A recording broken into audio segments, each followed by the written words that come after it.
यहाँ तक हमारा रिफ्लेक्शन जो टॉपिक था, रिफ्लेक्शन से रिलेटेड जो भी टर्म थे और image formation by spherical mirror हम लोग समझ लिए। अब आगे हम लोग इससे रिलेटेड कुछ इंपॉर्टेंट क्वेश्चन, कुछ इंपॉर्टेंट न्यूमेरिकल्स को सोल्व करेंगे, जो हमारे बोर्ड पॉइंट ऑफ व्यू और हमारे कॉम्पिटिटिव में भी, कॉम्पिटिटिव एग्जाम में भी हमें पूछे जाते हैं इस तरह के क्वेश्चन। ठीक है, तो थोड़ा आइडिया ले लेते हैं कि ये सब क्वेश्चन कैसे बनाए जाते हैं। हमें भरोसा है कि जितना मैंने पढ़ाया उसका यूज करके आप लोग क्वेश्चन बना लीजिएगा। ठीक है, लेकिन मैं बता देता हूं एक एग्जाम्पल के तौर पे कि आप लोग ऐसे ऐसे क्वेश्चंस को कैसे बना सकते हैं। ठीक है, थोड़ा सा एक झलक दिखा देते हैं, ट्रेलर दिखा देते हैं। ठीक है बच्चों, चलिए। तो हमारा जो पहला क्वेश्चन है, हमारा पहला क्वेश्चन क्या है कि इसमें एंगल ऑफ रिफ्लेक्शन निकालना है। क्या निकालना है? Angle of reflection. क्वेश्चन दिया हुआ है कि कोई इंसिडेंट रे है जो 70 डिग्री से इंसिडेंट कर रहा है to the reflecting surface. Reflecting surface पे कितने डिग्री से इंसिडेंट कर रहा है? 70 डिग्री से। तो एंगल ऑफ इंसिडेंस निकालने के लिए हम क्या करेंगे सर? एंगल ऑफ इंसिडेंस क्या होता है? Angle between normal and incident ray. तो यहां हम जानते हैं कि जब ये नॉर्मल है यानी परपेंडिकुलर होगा, यानी टोटल एंगल कितना होगा? 90 डिग्री। तो 90 डिग्री में से अगर हम ये 70 काट ले तो मेरा एंगल ऑफ इंसिडेंस आ जाएगा। तो कितना आएगा एंगल ऑफ इंसिडेंस? 20 डिग्री। और हम लोग सर लॉज ऑफ रिफ्लेक्शन में पढ़े थे, एंगल ऑफ इंसिडेंस बराबर एंगल ऑफ रिफ्लेक्शन। तो एंगल ऑफ इंसिडेंस जब मेरा 20 डिग्री है तो एंगल ऑफ रिफ्लेक्शन भी कितना होगा? 20 डिग्री। इससे हमारा पता चला ऑप्शन ए क्या है? सही है। ठीक है बच्चों, समझ में आया? चलिए, अब आते हैं हमारा दूसरा क्वेश्चन। दूसरा क्वेश्चन क्या है?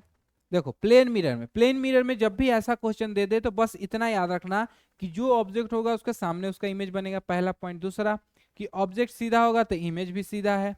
क्यों? क्योंकि वर्चुअल और इरेक्ट बनाता है, बिहाइंड द मिरर बनेगा। और क्या पॉइंट जानते हैं कि जितना हाइट ऑफ ऑब्जेक्ट रहेगा उतना ही हाइट ऑफ इमेज बनेगा। दूसरा पॉइंट कि जितने दूरी पे, distance from the mirror, mirror से जितने दूरी पे ऑब्जेक्ट होगा उतना ही दूरी पे जस्ट सामने उसके बिहाइंड द मिरर उतना ही डिस्टेंस पे क्या होगा? इमेज का फॉर्म होगा। तो यहाँ अगर ऑब्जेक्ट ओ है, ऑब्जेक्ट क्या है? ओ है, तो क्या यहाँ पे इमेज बनेगा? नहीं। क्यों? क्यों? क्यों? ये तो सामने सामने नहीं है ना, ये टेढ़ा हो गया ना, ये देखो। ठीक है। दूसरा एस होगा? नहीं होगा सर। Sir Q? क्यू में देखो डिस्टेंस कम है और यहाँ डिस्टेंस ज्यादा है, तो क्या ये होगा? क्यू भी नहीं होगा। तो बच क्या गया मेरे पास? आर। देखो दोनों डिस्टेंस सेम है, आमने सामने है, तो क्या होगा आंसर? सर आंसर होगा आर। पता करने का प्रोसेस समझ में आया? कैसे करेंगे? कैसे करेंगे? पहले तो यहाँ पे पॉइंट साइज दिया था तो कोई दिक्कत ही नहीं था, हाइट के बारे में नहीं सोचना था। यहाँ सिर्फ डिस्टेंस देखना था कि कौन डिस्टेंस इसके बराबर में है। तो कौन डिस्टेंस है? आर सबसे बराबर में है, तो ये आंसर क्या होगा? आर होगा। ठीक है, नेक्स्ट क्वेश्चन हमारा अपना देखते हैं। नेक्स्ट क्वेश्चन क्या है? नेक्स्ट क्वेश्चन देखो यहाँ क्या है। नेक्स्ट क्वेश्चन क्या है कि an insect is at a distance of 1.5 metre from a plane mirror. कोई एक प्लेन मिरर है, मान लो यहाँ हम प्लेन मिरर बनाते हैं। ठीक है, प्लेन मिरर से, प्लेन मिरर से 1.5 मीटर पे कोई एक इंसेक्ट है। कितने दूरी पे है? 1.5 मीटर से। तो आपको बताना है कि distance eight which the image of insect is formed. Distance बताना है कि कितने दूरी पे उसका इमेज बनेगा। तो हम लोग पढ़े हुए हैं कि प्लेन मिरर में जितने डिस्टेंस पे ऑब्जेक्ट रहता है उतना ही डिस्टेंस पे इमेज भी बनता है, लेकिन कहाँ? Behind the mirror. यानी इमेज कुछ यहाँ बनेगा लेकिन 1.5 मीटर पे ही। तो फर्स्ट का आंसर पता चला 1.5 मीटर। ठीक है, दूसरा क्वेश्चन क्या है? Distance between the insect and its image. Insect और इमेज का दूरी। तो ये ऑब्जेक्ट था इंसेक्ट, यहाँ इमेज बन रहा था, तो दोनों का दूरी कितना हो जाएगा सर? 1.5 प्लस 1.5 कितना आया सर? आया 3 मीटर। तो इसका आंसर कितना आएगा? 3 मीटर। बहुत इजी क्वेश्चन था। ठीक है, चलिए अब अपना नेक्स्ट देखते हैं। नेक्स्ट क्वेश्चन क्या है?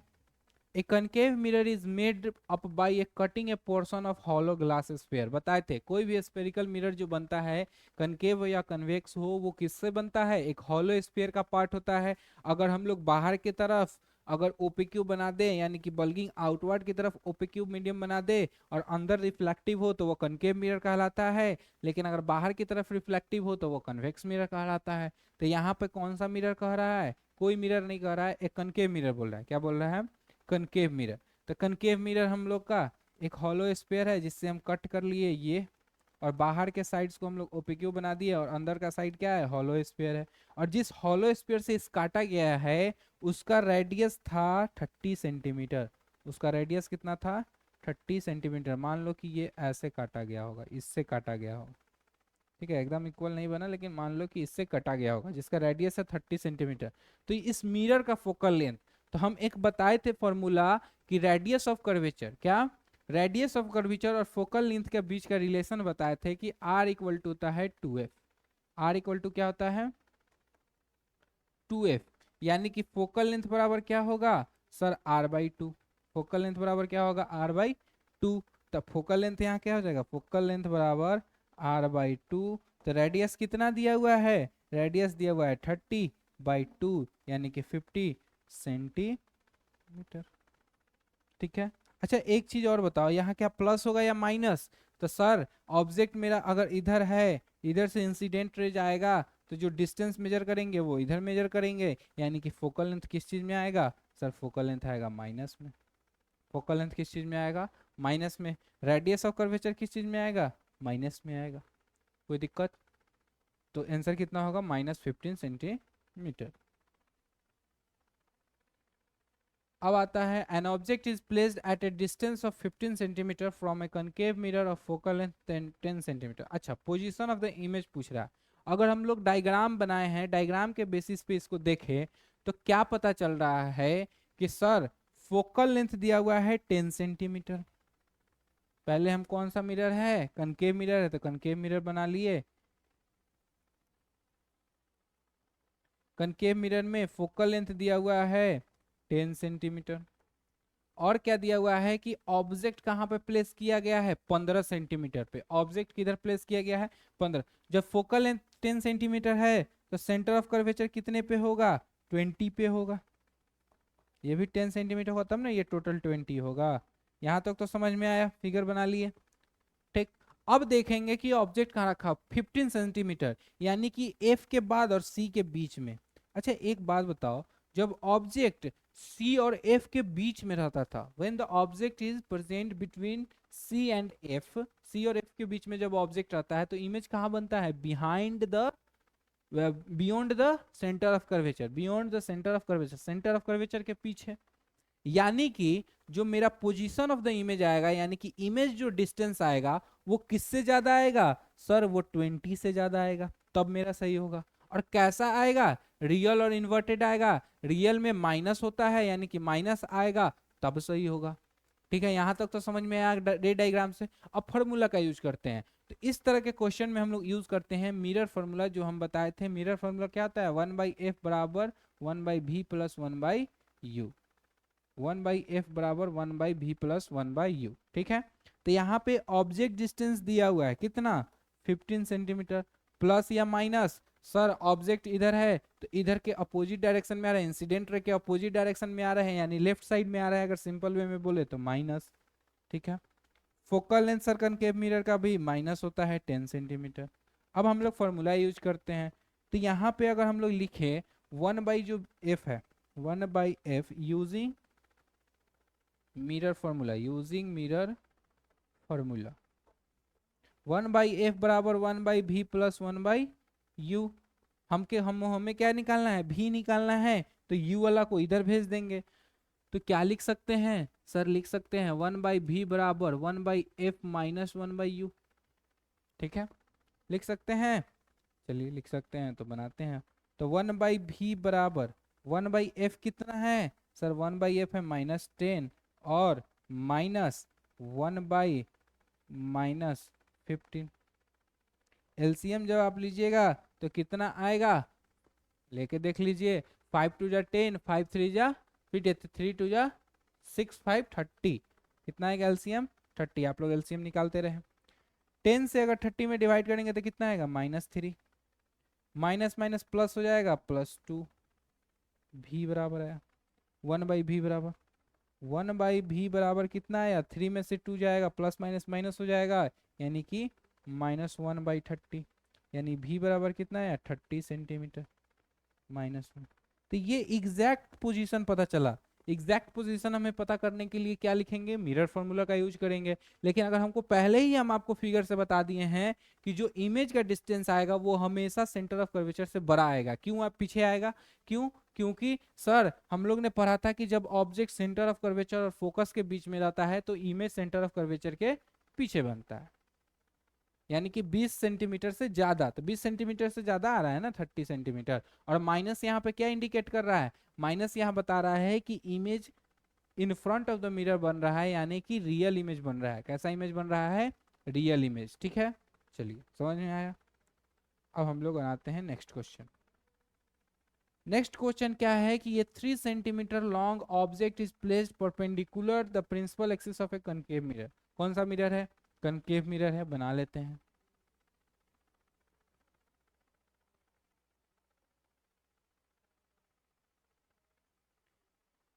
Placed a 3 centimetre long, 3 centimetre long है ऑब्जेक्ट का हाइट। ठीक है, place distance, the distance of the object from the mirror is 15 centimetre. इस प्लेन मिरर से जो ऑब्जेक्ट रखा गया है वो 15 सेंटीमीटर पे रखा गया है। कितने सेंटीमीटर पे रखा गया है, 15 सेंटीमीटर। ठीक है, और इस ऑब्जेक्ट का हाइट कितना है, 3 सेंटीमीटर। आगे पढ़ते हैं। And its image is formed 30 centimetre from the mirror. और इसका जो इमेज बन रहा है वो 30 सेंटीमीटर यानी कि पीछे की तरफ, 30 सेंटीमीटर फ्रॉम द मिरर। कुछ यहां बन रहा है on the same side of the mirror as the object. जिधर ऑब्जेक्ट है उधर ही, तो जिधर ऑब्जेक्ट है उधर इमेज बन रहा है, तो रियल बन रहा होगा इमेज। ठीक है, calculate the height of the image, image का हाइट निकालना है। तो इसमें ऑब्जेक्ट दिया हुआ है और इमेज दिया हुआ है। याद करो कौन कौन सा केस हो सकता है, सर 2 केस हो सकता है क्या। एक केस हो सकता है जब सेंटर ऑफ कर्वेचर पे था तो वो तो केस नहीं होगा ना। उसके बाद वाला कि सर जब ऑब्जेक्ट सेंटर और फोकस के बीच में है तो इमेज कहाँ बन रहा है, पीछे। यानी कि जो फोकल लेंथ आएगा वो 15 से कम आना चाहिए, फोकल लेंथ 15 से कम आना चाहिए। और क्या हो सकता है, और जो सेंटर ऑफ कर्वेचर आएगा वो 30, मतलब 15 दूना 30, यानी 30 से कम आना चाहिए। ठीक है, चलिए देखते हैं, बनाते हैं यूजिंग मिरर फॉर्मूला।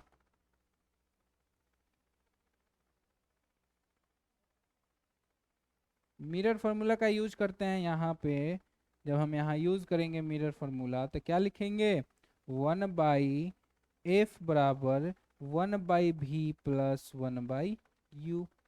देखो यहाँ पे एक वर्ड लिखा हुआ है same side of the mirror. क्यों लिखा गया है, क्योंकि मिरर के इधर ही है तो आपको पता चल जाए कि इसका साइन क्या होगा। जब मिरर के इधर ही है तो साइन क्या होगा, माइनस। तो -1/, कितना है, इमेज डिस्टेंस कितना था 30, -1/30 प्लस 1/ऑब्जेक्ट, तो दोनों में माइनस होता है, -15। ठीक है, एलसीएम लेंगे तो कितना आएगा 30, तो -1 प्लस माइनस -2, यानी कि आ गया कितना ये -3/30, यानी कि 1/10। -1/10 यानी फोकल लेंथ कितना आया, -10 सेंटीमीटर। फोकल लेंथ कितना आया, -10 सेंटीमीटर। फोकल लेंथ यहाँ होगा और 20 पे क्या होगा, सेंटर ऑफ कर्वेचर। ठीक है, आया समझ में। और निकालना है हाइट ऑफ द इमेज। तो हम लोग पढ़े थे मैग्निफिकेशन में कि मैग्निफिकेशन क्या होता है, height of image by height of object, और ये बराबर होता है -v/u के। तो v/u का रेशियो निकाल लो। तो v कितना है, -30, v कितना है -30 बाई, और u कितना है -50, -2, यानी कि जो इमेज बनेगा वो 2 टाइम्स बनेगा। कितना बनेगा, 2 times than the object, object से दुगुना इमेज बनेगा, यानी कि मैग्नीफाइड इमेज बनेगा। और हम लोग पढ़े थे कि जब ऑब्जेक्ट सेंटर ऑफ कर्वेचर और फोकस के बीच में रहता है तो इमेज क्या बनता है, मैग्नीफाइड बनता है। ठीक है, चलो नेक्स्ट क्वेश्चन देखते हैं अब हम। हमारा नेक्स्ट क्वेश्चन क्या है, a 1.4 centimetre long object is placed perpendicular to the principal axis of convex mirror. अब आया कन्वेक्स मिरर, ये एक कन्वेक्स मिरर है। कौन सा मिरर है, कन्वेक्स मिरर है। ठीक है, कन्वेक्स मिरर दिमाग में आते हैं हम लोग को जान जाना है कि इसमें जो u होगा वही सिर्फ माइनस होगा, उसके अलावा सब पॉजिटिव, यानी focal length plus, image distance भी प्लस, ठीक है, मैग्निफिकेशन भी प्लस, ये सब प्लस होगा। ठीक है, an object is 1.4 centimetre long, object is placed perpendicular, कोई ऑब्जेक्ट है जो 1.4 सेंटीमीटर का है, कितने सेंटीमीटर का है, 1.4 centimetre long, an object is 1.4 centimetre long, object is placed perpendicular, is placed perpendicular to the principal axis of a convex mirror, principal axis of convex mirror of focal length 15 centimetre, focal length दिया हुआ है 15 centimetre. अच्छा focal length इधर होगा किधर, sir convex mirror में focal length तो इधर ही होगा क्योंकि ये तो इधर कर्व है ना, तो इसका सेंटर ऑफ कर्वेचर उधर, तो फोकल लेंथ भी उधर हो जाएगा। ठीक है, at a distance of 10 centimetre, और ऑब्जेक्ट डिस्टेंस कितना दिया हुआ है, 10 सेंटीमीटर। मिला लेते हैं मिरर फॉर्मूला से, 1/v बराबर क्या होगा, 1/f minus 1/u, 1/f focal length कितना है 1/15 माइनस u कितना है 1/10। ठीक है, अच्छा फोकल लेंथ प्लस में होगा और ये किस चीज में होगा, नेगेटिव में, यानी कि प्लस में हो जाएगा। एलसीएम कितना हो जाएगा,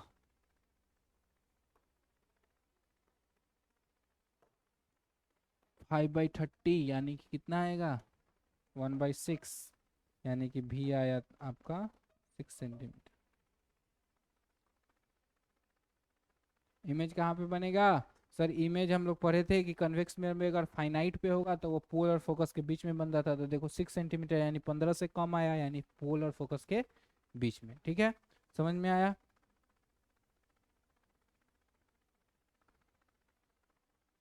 तो आशा करते हैं आपको यहाँ तक अच्छे से समझ में आया होगा। मिलते हैं नेक्स्ट लेक्चर में जहाँ मिलते हैं नेक्स्ट लेक्चर में जहां हम लोग पढ़ेंगे रिफ्रैक्शन के बारे में, कि रिफ्रैक्शन क्या होता है, लॉज ऑफ रिफ्लेक्शन के रिफ्रैक्शन के बारे में जानेंगे। एक जब ऑब्जेक्ट एक मीडियम से दूसरे मीडियम में जाता है तो स्पीड कैसे चेंज करता है, किस पे डिपेंड करता है, ये सब के बारे में हम लोग नेक्स्ट मिलते हैं। क्वेश्चन क्या है, चूज द रॉन्ग स्टेटमेंट, इसमें से गलत स्टेटमेंट जो है उसे चूज करना है। A concave mirror can form a magnified real image, क्या concave mirror magnified real image बना सकता है, हाँ बना सकता है। कौन कौन से केस में, जब ऑब्जेक्ट सेंटर ऑफ कर्वेचर और फोकस के बीच में रहता है तब भी मैग्नीफाइड इमेज बनता है और रियल, जब ऑब्जेक्ट फोकस पे रहता है तब भी मैग्नीफाइड और रियल बनता है, दो केस है। ठीक है, तो ये सही है, लेकिन हमें तो कौन लेके आना है, रॉन्ग स्टेटमेंट। फिर देखो, a concave mirror can form a magnified virtual image, क्या मैग्नीफाइड वर्चुअल इमेज बना सकता है, हाँ बना सकता है। किस केस में, जब ऑब्जेक्ट हमारा फोकस और पोल के बीच में रहता है तब बिहाइंड द मिरर बनता है यानी वर्चुअल इमेज, और मैग्नीफाइड बनता है। फिर नेक्स्ट ऑप्शन क्या है, convex mirror can form a diminished virtual image, क्या डिमिनिश्ड, हाँ उसका दो केस है और दोनों केस में वर्चुअल इमेज बनाता है, और वर्चुअल इमेज कैसा होता है, डिमिनिश्ड होता है। लास्ट ऑप्शन क्या है, convex mirror can form a diminished real image, क्या diminished real image convex mirror बना सकता है, नहीं बना सकता है। कन्वेक्स मिरर बच्चों हमेशा याद रखना है सिर्फ और सिर्फ वर्चुअल इमेज बनाता है, रियल इमेज नहीं बनाता है। तो मेरा ऑप्शन कौन सही है, डी ऑप्शन सही है इस क्वेश्चन के अनुसार, क्योंकि क्वेश्चन में हमें क्या पूछ रहा था, रॉन्ग स्टेटमेंट। तो रॉन्ग स्टेटमेंट कौन है, D number, a convex mirror can form a diminished real image. ठीक है, चलिए नेक्स्ट हमारा क्वेश्चन क्या है, देखो ये बहुत इंपॉर्टेंट क्वेश्चन है, इसको बनाना है। ए मैन 180 सेंटीमीटर हाई, एक कोई आदमी है जिसका हाइट कितना है 180 centimetre, stand in front of a plane mirror. तो सबसे पहले क्वेश्चन पढ़ के आप लोग फिगर बनाने का कोशिश करें। ठीक है, तो मान लो कि ये एक सरफेस है जिसपे एक प्लेन मिरर दिया हुआ है। ठीक है, एक प्लेन मिरर है, और इस सरफेस पे खड़ा है कोई आदमी जिसका हाइट कितना है 180 सेंटीमीटर, ठीक है, and his eyes are at a height of 172, और उस आदमी का जो आई है वो कितने पे है 172 सेंटीमीटर पे, कितने सेंटीमीटर पे 172 from the floor, then to see his full image, अगर उसको पूरा अपना पूरा फुल इमेज दिखाना है तो बताना है कि मिनिमम लेंथ कितना लगेगा। देखो इसका इजी वे बताया तो सीधा करना है, हाफ कर देना है, आधा कर देना है, क्या कर देना है आधा कर देना है। लेकिन अब वो आधा आया कैसे, इसको भी देख लो, जैसे देख लो इसको अगर आपको फुल इमेज बनाना है तो प्लेन मिरर में इमेज कैसा बनता है बिहाइंड द मिरर, यहां मान लो इमेज बनेगा, ठीक है। तो इसको अगर फुट का इमेज बनाना होगा अपने फीट का इमेज, तो ये ऐसे कुछ करेगा कि इंसिडेंट रे यहाँ जाए और रिफ्लेक्शन के बाद वो कहाँ जाए आई में जाए, रिफ्लेक्शन के बाद कहाँ जाए आई में जाए, यानी कि किसका इमेज बन गया फीट का इमेज बन गया, ठीक है। दूसरा क्या होगा कि उसके हेड का इमेज बनाना है, तो हेड से मानो कि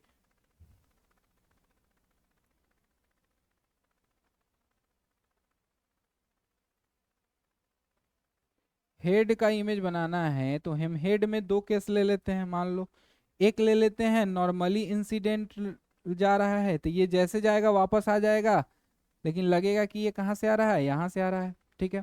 दूसरा एक और ले सकते हैं कि सर हम यहाँ से लेंगे एक इंसिडेंट रे और ये रिफ्लेक्शन के बाद कहाँ पे आएगा आँख पे आएगा, जब आँख पे आएगा यानी कि इसका इमेज हेड का भी बन गया। तो हमें पता चला हमें कितना मिरर चाहिए, हमें तो यही मिरर चाहिए ना, यही वाला मिरर, बस इतना मिरर अगर हम लोग लेंथ निकाल ले, इतने मिरर में हम पूरा इमेज देख रहे हैं। देखो यहाँ से यहाँ तक गए तो हम फीट का इमेज देख लिए, और यहाँ जा रहे हैं तो हम हेड का इमेज देख ले रहे हैं, तो हमें मिरर का कितना साइज इतना ही। लेकिन क्वेश्चन में क्या पूछ रहा है कि बताइए मिरर कितना ऊपर रखेंगे सरफेस से, ठीक है, कि हमको दिख जाए, तो कितना ऊपर रखेंगे इतना ऊपर, ये डिस्टेंस हमको निकालना है। तो टोटल डिस्टेंस दिया हुआ है 180 सेंटीमीटर, टोटल डिस्टेंस कितना दिया हुआ है 100। अब मान लो कि हम यहाँ नॉर्मल बना दिए, अब इंसिडेंट रे है रिफ्लेक्टेड रे है तो उसके बीच में हम लोग क्या बनाते हैं नॉर्मल, इसमें भी हम लोग एक नॉर्मल बना देते हैं। जब दो नॉर्मल है तो दोनों नॉर्मल क्या होगा एक दूसरे के पैरेलल होगा, दोनों एक दूसरे से क्या होगा पैरेलल होगा, ठीक है। पैरेलल होगा यानी कि ये डिस्टेंस और ये डिस्टेंस दोनों बराबर होगा, नाम दे देते हैं ए बी, और इसका नाम लिख लो एम एन, मिरर का नाम क्या है एम एन। तो ए बी बराबर क्या होगा एम एन के, क्यों होगा क्योंकि सर यहाँ जो आपने ये लिया हुआ था, मान लो इसको ओ ले लिए और इसका नाम दे दिए हम क्या, इसका नाम तो पहले से दिया हुआ है, ये जो बी और एन है और ए और एम है, सर ए एम और बी एन जो दोनों है ये क्या है नॉर्मल है, दोनों क्या है नॉर्मल है। और सर ये दोनों जब नॉर्मल है तो इसके बीच का जो दूरी होगा यानी ए बी या फिर एम एन दोनों बराबर होगा, क्योंकि एक पैरेलल लाइन में कितना भी दूर पे जाए आपका डिस्टेंस क्या रहता है सेम रहता है। यहाँ तक तो कोई दिक्कत नहीं है। चलिए अब देखते हैं, अब देखो अगर हम इस पूरे का लेंथ लिखते हैं, अगर इस पूरे ऑब्जेक्ट्स का नाम मान लो कि ओ और ओ डैश है, पूरे ऑब्जेक्ट का क्या मान लेते हैं, तो ओ डैश कितना था 180 सेंटीमीटर। अच्छा ओ डैश को हम क्या लिख सकते हैं O O dash A, O dash A plus O dash A plus A B plus B O लिख सकते हैं इक्वल टू 180 सेंटीमीटर। टोटल कितना है 180 सेंटीमीटर है, ठीक है।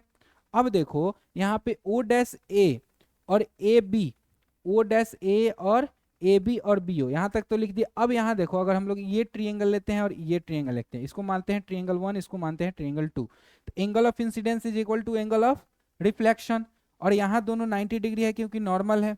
जब ये दोनों बराबर होगा तो क्या ये दोनों कन्ग्रुएंट होगा कि नहीं, कन्ग्रुएंट होगा। तो सर जब ये दोनों कन्ग्रुएंट है, जब ये दोनों क्या है कन्ग्रुएंट है, यानी कि ये जो लेंथ होगा यानी कि ओ डैश ए ये बराबर होगा इसके, इस पॉइंट का अगर हम लोग नाम लिखते हैं मान लो पी ओ पी, यानी ए ओ बराबर ओ पी लिख सकते हैं। उसी तरह इस ट्रायंगल में ये एंगल इसके बराबर और ये 90 डिग्री, ये 90 डिग्री और ये साइड कॉमन है तो ये दोनों कन्ग्रुएंट होगा, तो लिख सकते हैं ए बी बराबर बी ओ। तो ए बी बराबर जब बी ओ है तो हम लिख सकते हैं O dash A plus 2ab plus 2ab plus 2ab, ठीक है, ये बराबर है इसके। और ये पूरा डिस्टेंस कितना है 172। 172 का आधा कितना हो जाएगा, 172 का आधा हम लोग करते हैं यानी है बीओ डिस्टेंस निकालते हैं, तो बीओ डिस्टेंस कितना आएगा 86 सेंटीमीटर, 86 सेंटीमीटर। इससे तो हमें पता चल गया कि आंसर तो पता चल गया कि हम फ्लोर से 86 सेंटीमीटर पे हाइट पे अगर अपना मिरर रखे तो आ जाएगा। ठीक है, समझ में आया। अच्छा, इससे एक और क्वेश्चन बनता है कि आप प्लेन मिरर कितने हाइट का ले सकते हैं, कितना बड़ा प्लेन मिरर लेंगे कि हम पूरा फुल इमेज देख सकते हैं। तो यानी कि हमको हाई हाइट निकालना है, तो ये हाइट निकालने के लिए हम क्या करेंगे, जब ये 86 है तो ये भी कितना होगा 86 होगा। ठीक है, यानी कि आधा, कितना, आधा, ये वाला हमको निकालना है, ये वाला। ठीक है, नहीं ये 86 नहीं होगा, ये तो 86 यही होगा ना, यहाँ तक होगा 86। ठीक है, और ये कितना होगा, तो 86 यानी कि अगर हम लोग 172, यहाँ कितना बच गया 8 बच गया, 8 को अगर हम लोग आधा करेंगे तो 4, तो 86 प्लस 4 कितना हो जाएगा 90। यानी कि अगर किसी भी ऑब्जेक्ट का अगर फुल इमेज देखना है तो हमें कितना साइज का चाहिए, ऑब्जेक्ट के हाइट से आधा, और कितने ऊंचाई पे रखना है, उसके आई का जो हाइट है, आंख का जितने दूरी पे है उसका आधा, उसका आधा। समझ में आया। तो क्वेश्चन हमसे पूछ रहा है कि हम मिरर को कितने दूरी पे रखेंगे, कितने हाइट पे रखेंगे, तो आंख का जो हाइट होगा सरफेस से उसका आधे दूरी पे रखेंगे, आधे हाइट पे रखेंगे। और अगर पूछेगी कितने साइज का मिरर लेंगे, कितने लेंथ का मिरर लेंगे, तो कितने, ऑब्जेक्ट के हाइट का आधा। तो ऑब्जेक्ट का हाइट कितना था 180, ऑब्जेक्ट का हाइट कितना था 180 था, तो मिरर का हाइट कितना होगा 90 सेंटीमीटर। और कितने पे रखेंगे, कितने हाइट पे रखेंगे, तो सर आंख मेरा कितने पे था 172, यानी कि उसका आधा 86 सेंटीमीटर। समझ में आया। चलिए अब आता है हमारा नेक्स्ट क्वेश्चन। नेक्स्ट क्वेश्चन क्या है कि a man standing on the road in front of a large window glass pen. एक विंडो ग्लास पेन है, मतलब कि मान लो एक बहुत सारा विंडो है जिसमें ग्लास लगा हुआ है, वो अपना जब इमेज देख रहा है तो बिगर देन हिमसेल्फ, खुद से बड़ा इमेज देख रहा है, खुद से बड़ा इमेज। तो बड़ा इमेज कौन सा बनता है, किसमें बनता है सर, प्लेन मिरर में तो सेम साइज बनता है, कन्वेक्स मिरर में डिमिनिश्ड बनता है, तो मैग्नीफाइड सिर्फ कौन सा स्फेरिकल मिरर बनाता है, कनकेव मिरर। तो इसका शेप कैसा होगा कनकेव, आउटसाइड कैसा होगा कनकेव। ठीक है,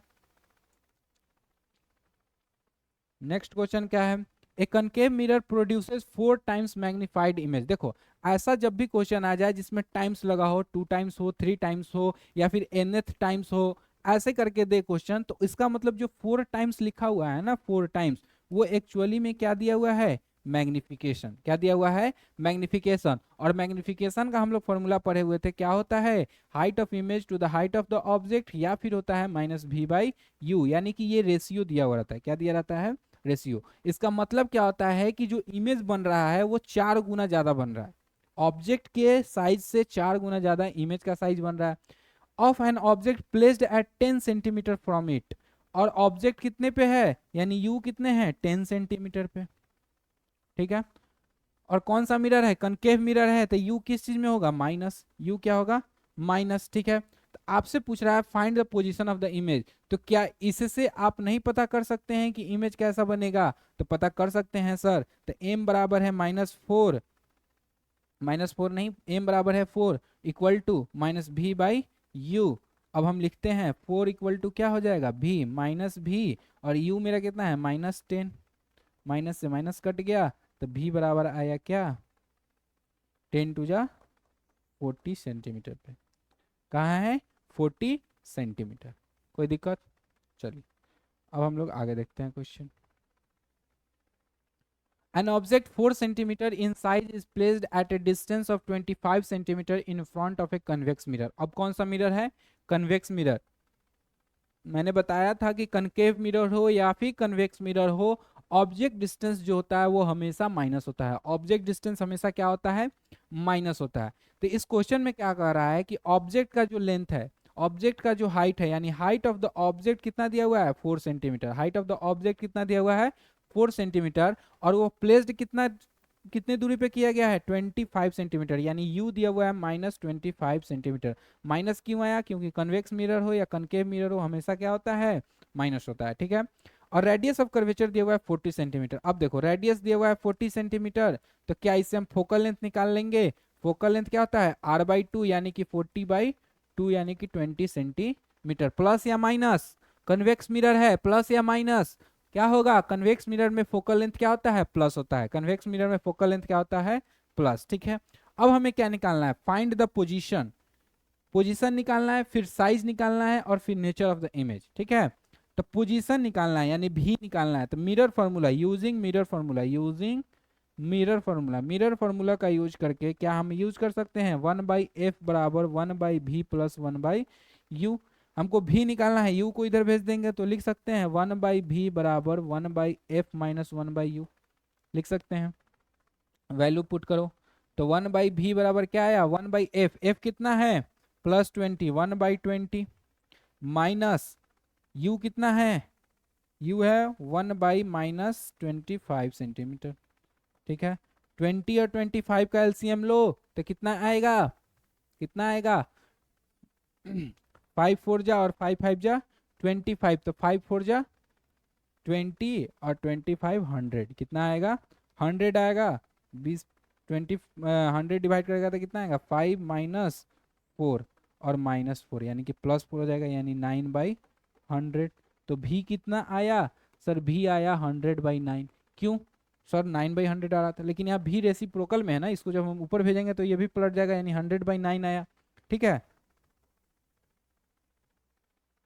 कितना आया 100/9। ठीक है, अब हमें देखना है क्या, अब हमें निकालना था साइज, साइज निकालना है तो मैग्निफिकेशन दिया हुआ है, हाइट ऑफ द ऑब्जेक्ट दिया हुआ है 4 centimetre, height of the object दिया हुआ है 4 सेंटीमीटर। तो क्या आप मैग्निफिकेशन निकाल सकता है, मैग्निफिकेशन बराबर क्या होता है, height of the image by height of the object बराबर -v/u, -v/u। ठीक है, अच्छा यहाँ पे प्लस में आया है, भी प्लस में आया है, इसका क्या मतलब है कि इमेज जो बन रहा है वो कैसा इमेज बन रहा है, वर्चुअल इमेज। इमेज कैसा बन रहा है, वर्चुअल इमेज। जब इमेज वर्चुअल बनेगा, कन्वेक्स मिरर हमेशा वर्चुअल इमेज बनाता है, जब इमेज वर्चुअल बनता है तो भी का हमेशा किस चीज में आएगा, पॉजिटिव में। कैसा आएगा, पॉजिटिव में आएगा। ठीक है, तो यहाँ वैल्यू पुट करो, तो भी कितना आया है 100/9, तो -100/9। ये माइनस क्या भी का था, नहीं ये फॉर्मूला का था। ठीक है, और डिवाइडेड बाई यू, यू कितना है -25, तो क्या यहाँ लिख सकते हैं 1/-25, माइनस से माइनस कट गया 4/9, क्या आया रेशियो 4/9। और हाइट ऑफ द ऑब्जेक्ट कितना दिया हुआ है 4, हाइट ऑफ द ऑब्जेक्ट कितना दिया हुआ है 4, तो हाइट ऑफ इमेज कितना जाएगा, ऑब्जेक्ट यहाँ चला आएगा, तो 4 × 4/9 यानी कि 16/9, 16/9 साइज आ गया। नेचर कैसा होगा, नेचर ऑफ द इमेज, तो वर्चुअल होगा, इरेक्ट होगा, वर्चुअल एंड इरेक्ट। ठीक है, समझ में आया, चलिए नेक्स्ट क्वेश्चन है, virtual image larger than the object can be produced by. कोई भी कौन सा ऐसा मिरर हो जो वर्चुअल इमेज बनाता है, तो हम लोग जानते हैं कि वर्चुअल इमेज दो मिरर बना सकता है, कनकेव मिरर और कन्वेक्स मिरर। लेकिन जो कन्वेक्स मिरर वर्चुअल इमेज बनाता है वो कैसा बनाता है, डिमिनिस्ड। लेकिन जो कनकेव मिरर होता है वो कैसा इमेज बनाता है, मैग्नीफाइड। कैसा इमेज बनाता है, मैग्नीफाइड। तो लार्जर देन कह रहा है यानी कि बड़ा, यानी कि मैग्नीफाइड। लार्जर देन मतलब मैग्नीफाइड, लार्जर देन मतलब मैग्नीफाइड,